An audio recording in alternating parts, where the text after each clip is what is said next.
everyone, welcome back to another YouTube video. I'm back here by the bookshelf.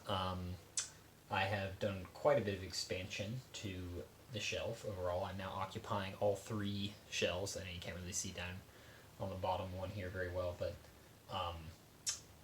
I've had quite a few additions to the collection, so I thought I'd just go over some of the new books that I acquired since I did that bookshelf tour video.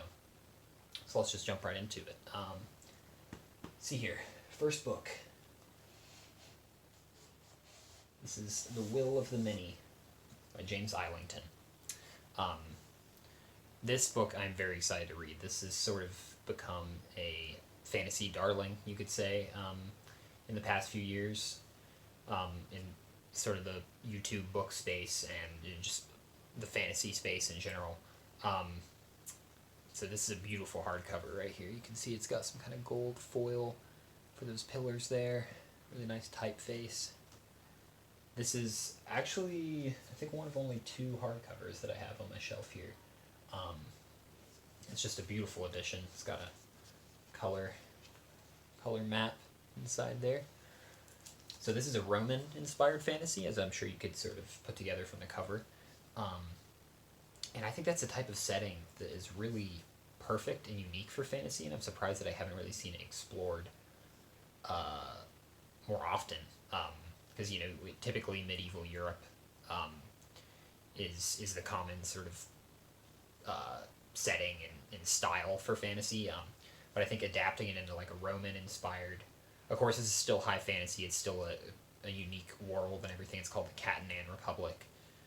But the architecture, the society, it's all sort of based on Roman, on ancient Rome, and this is book one in the Hierarchy series. Book two is actually coming out this year, I believe. I think next month or in a couple months in November. So I'm excited to read that one because I'll probably end up reading it and read the second one when it comes out. Seems like it has a really cool magic system about like this sort of hierarchy in society, and how people that are lower on the hierarchy have to sacrifice their will, which is basically their life force, their energy, to people that are above them on the hierarchy. And the higher you are, the more you absorb the will from the people below you. And like that sounds like a really interesting concept. So moving on, we have Piranesi. I don't believe I had this one in my last bookshelf tour, but I did a review of this on the channel. You can go and check that out if you want. If you've seen it, you know that I absolutely adore this book. I had such an amazing time reading it, and this is of course a very beautiful copy. It's also got some gold lettering, gold foil there. Really nice kind of starry sky. Very pretty. Let's see what else is new. I upgraded my edition of The Way of Kings. If you remember my last video, I had the mass market paperback. I kept going to my local bookstore and seeing this one and just kind of like slightly regretting that I didn't get it instead. So I'm like, oh man, this edition is like so much nicer. It's so much like bigger and easier to read. Just seeing the art so big there. Also has some like exclusive illustrations to it, like some full color maps and stuff, which is super cool. It's got that drawing there, which I think is exclusive to this edition too. Just being able to see the world map, so much bigger, I think it's going to be really nice to elevate the reading experience. There's also some color illustrations in the back too. So I still haven't gotten around to starting the Stormlight Archive. I've kind of been saving it. I finished the Mistborn trilogy, loved it, had a really fun time with it. And I have a feeling I'm probably going to like Stormlight Archive even more, so I've kind of just been waiting for that special moment when I want to dive into this absolute beast of a book. Only thing I don't like about this edition is that it has this little label here, which says bonus full-page illustrations, but it's not a sticker. Like, it's literally just printed onto the cover, and it kind of covers up some of the artwork, but whatever. It's just a little annoying. I'm actually going to put this back on the shelf. What else is new? Let's see here. I got Game of Thrones, first book in Game of Thrones. This is a really cool cover. I love this art here. This is like a line-a-cut, like linoleum stamp method that they used to make this cover. They redid the whole series in these editions. And you got the dire wolf there. I know very little about a Game of Thrones, but I know about the dire wolves. Then we got a character sort of walking up it like it's a snowy mountain. This is just such a sleek and modern look, but also still feels very fantasy. You got that little sigil there in the corner too, A Song of Ice and Fire. I love that. Really like the typeface. Yeah, just really nice mass market paperback. This also has a beautiful fantasy map, one of my favorites that I've seen. So this is just a fantasy essential that I feel like I need to read at some point. This one I'm kind of saving for a little further off. Not sure when I'll get around to it, because I have a few series I want to read first, like Earthsea and probably a Stormlight Archive. So, got the second book in the Game of Thrones series, or the Song of Ice and Fire series. Obviously, it does not match the cover style of the first one whatsoever. This is like totally vintage. I think this might literally be first edition or close to it. I found this used at a bookstore for like $2. So I was like, how can I pass it up? Because it's in really good condition too. Very kind of dated, cheesy cover, but I've grown to sort of love the charm of fantasy and sci-fi covers from this era. This one has a map in it as well, but it's like a more kind of primitive map, so it's cool to see how it sort of got more detailed in the later editions. So, let's see. Another book that I upgraded, I also got the current edition of Gardens of the Moon by Stephen Erickson, the first book in Malazan, Book of the Fallen. If you saw my last On the Bookshelf tour, I did have this book, but it was like one of the earlier editions that had like the man on the horse.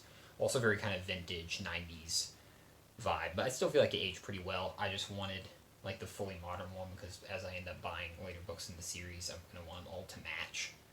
Because like the later books in the series, like the Crippled God and stuff, are all kind of in this style. And so, yeah. This is just a really sleek, just cool cover. Like, I was immediately, first time I heard about Malazan, I saw this cover, I was like drawn to it. I was like, that is just cool. Very atmospheric, just like the kind of eerie, green, very enchanting. And this little kind of metal sigil on each side. Very cool. Super excited to get into Malazan. I actually have been feeling a hunger to like start it recently, but I don't know. I think I still want to give it some more time to prepare for such a an intense fantasy series that really asks a lot of investment from the reader. So I want to give it my full attention when I do dive into it. So next we have, these are possibly the books I'm most excited about in my collection. I acquired the entire Memory, Sorrow, and Thorn fantasy series in mass market paperback. These are all used, of course. It's really hard to get these in like brand new for any affordable price. So I managed to find them for pretty cheap on eBay and in pretty decent condition. And so I'm happy with that. Yeah, first book is the Dragonbone Chair, which I actually love this artwork. This is Michael Whalen designed cover. He just seems to design all of the coolest fantasy book covers. He did the Way of Kings cover. I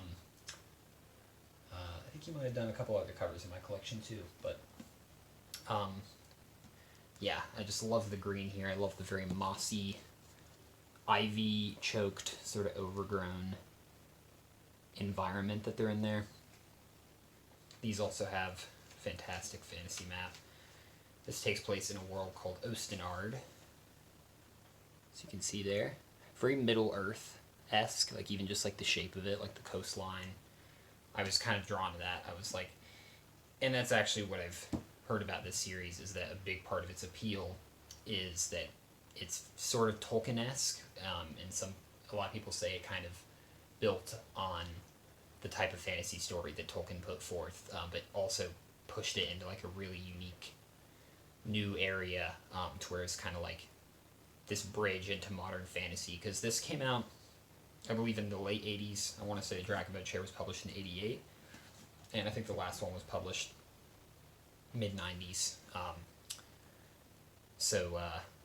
Yeah, apparently it does draw from a lot of that classic fantasy that was going on, but it's kind of pushing it into more of a modern style in terms of the way characters are done and all of that.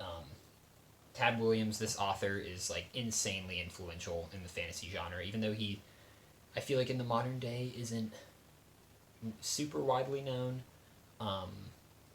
In the fantasy space, he inspired authors like George R. R. Martin. Apparently, this was a big motivation for him to write a Song of Ice and Fire series, and friggin' Patrick Rothfuss. This was one of his favorite series, the author of Name of the Wind. I think there's one other major person I'm forgetting that was influenced by Tad. But yeah, he's just a legend in the fantasy space. Your favorite fantasy author's favorite fantasy author, you might say. This here is the last book in the trilogy, and yes, it is technically a trilogy, but this one they had to split in 2 parts in order to fit it in this mass market paperback formatting, because it's just a massive book. I mean, one of these books alone is so much thicker than the previous 2. Like, look at that comparison, and this is only half of the last book. This is apparently, like, to Green Angel Tower is considered, it's one of the longest books ever published, which is crazy. So, very excited to read this. I've heard it's an amazing finale to the trilogy, and I'm excited to dive into just a kind of a cozy classic fantasy with sort of your classic races. Like, I know it has dwarves and giants and elves, and or at least some kind of equivalent to those sorts of things. And I think I'm always just gonna love that, just that some of those classic fantasy tropes, and find a lot of comfort in that, because I love Lord of the Rings so much. So I'm hoping to kind of recapture some of that energy, but also enjoy some of the slightly darker, more modern themes going on there, with, like, maybe more morally gray characters, more complex dynamics in that way. So that should be very fun. Definitely going to do a review of that series when I end up finishing it. So, moving on. This is another one that I bought at the thrift store. This is Leviathan Wakes by S.A. Corey, or James S.A. Corey, who is actually 2 authors together. They go under like a pseudonym. It's just one name. But this is 2 authors that collaborate on this series. This is also quite a thick book right here. So this is the first book in The Expanse, which is a science fiction space opera series, which I've heard is fantastic. This is like one of the most hyped modern sci-fi series. Even has a blurb from George R. R. Martin on the front there: interplanetary adventure the way it ought to be written. This was adapted into a series on Amazon Prime called The Expanse. You might have heard of it or seen it. If you've seen it, let me know how it is. I've heard it's very good. But what's nice about this is I've heard that these books kind of work as, they're sort of episodic, so they sort of work as standalone stories, even though they are part of a more full arc that connects all the books together. But this is just the first book, so I feel like I could just read this and get a pretty satisfying conclusion and just sort of enjoy this on its own if I decide not to continue on with the series. So I thought, why not pick it up? I mean, for $2 at the thrift store, it's hard to pass up.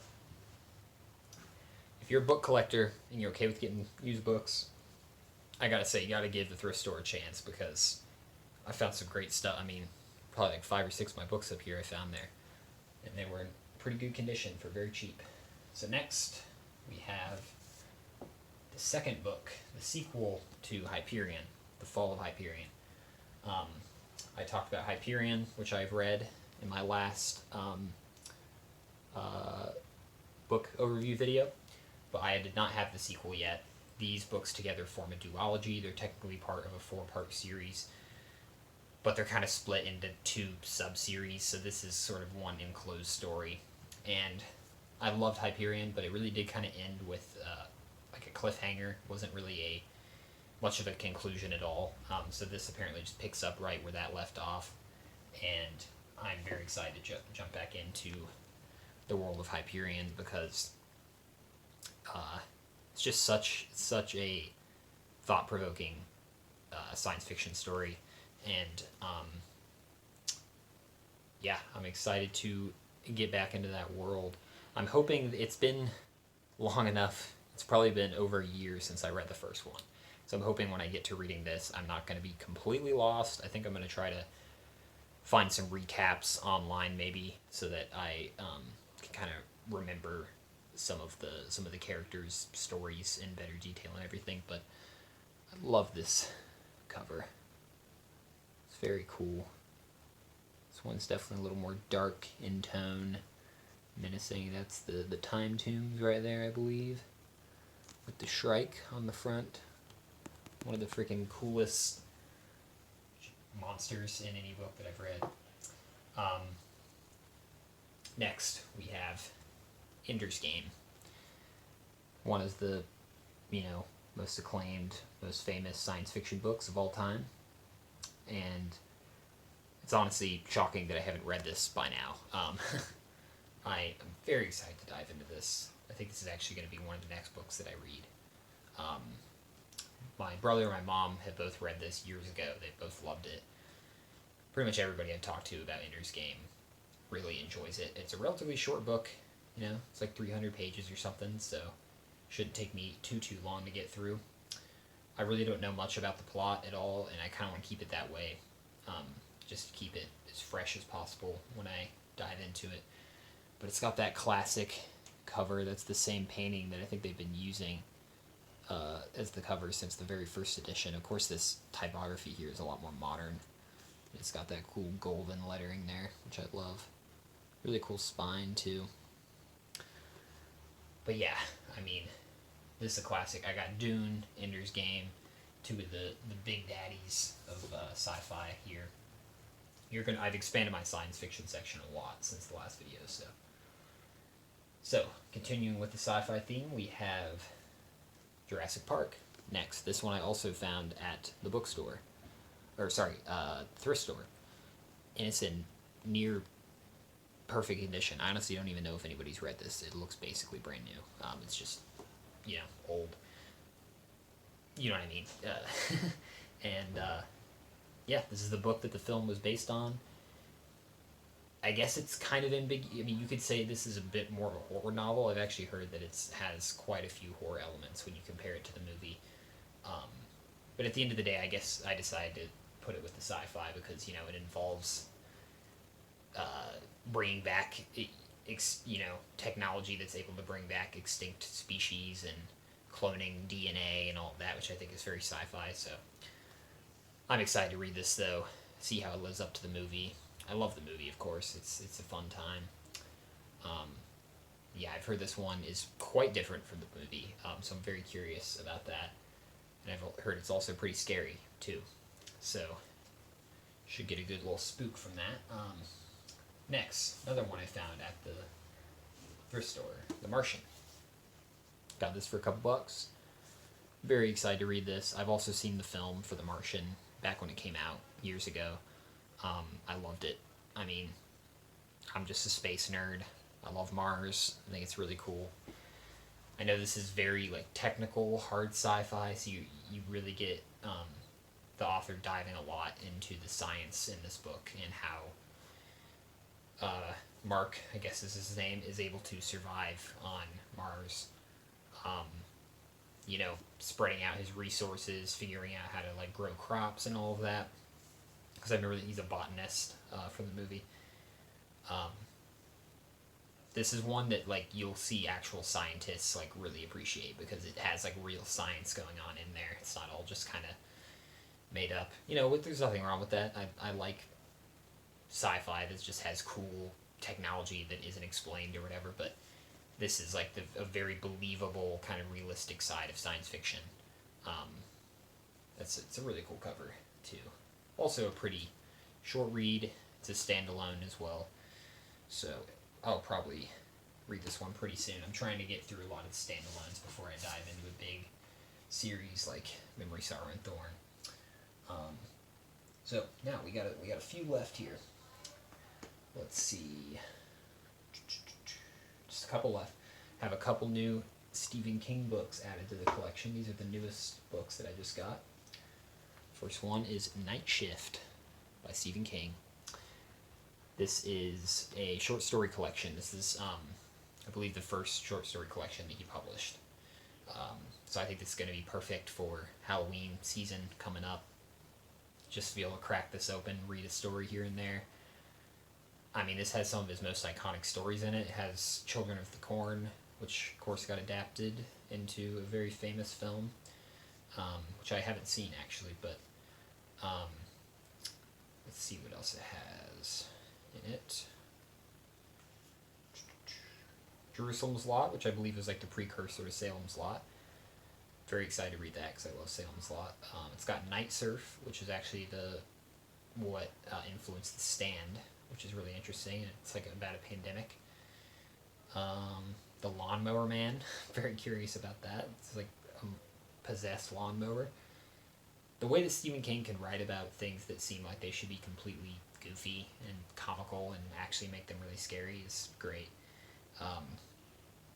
The Boogeyman, Gray Matter, Sometimes They Come Back, Quitters Inc., Children of the Corn, Graveyard Shift. I mean, yeah, there's a lot of stories in here. Some of them ranging from like 10 pages, less than 10 pages, to like 40 pages, like almost novella length. So I'm very excited to read some of these. It's got a really cool cover. It's part of that same like vintage series that Salem's Lot is. That really kind of a revival of that vintage horror book cover style. Even though these are new, like brand new cover designs right here, and it's got like each of the constellations kind of representing a different short story, which is really cool. So yeah, it's got a nice purple spine too with that vintage lettering. Love it. Well, let's see here. Now, here we have probably the chunkiest book in my collection. Last but not least, The Stand. The Stand by Stephen King. This is a fucking chonker. This is like over 1,100 pages long. Stephen King's longest book by quite a margin. I mean, I think it is also really long and pretty close to the length of this one, but this is his longest, especially being the complete and uncut edition, which I think is like multiple 100 pages longer than the original release of The Stand. So this is actually like a brand new edition of this book. I've actually been waiting for this edition to come out because the cover I just think is so cool. Just love the orangey kind of amber lighting going on. The figure, it looks very Dark Tower-esque, which I haven't read Dark Tower, but yeah, it almost has that Western horror vibe going on, which I guess kind of makes sense because I've been told this has a lot of connections to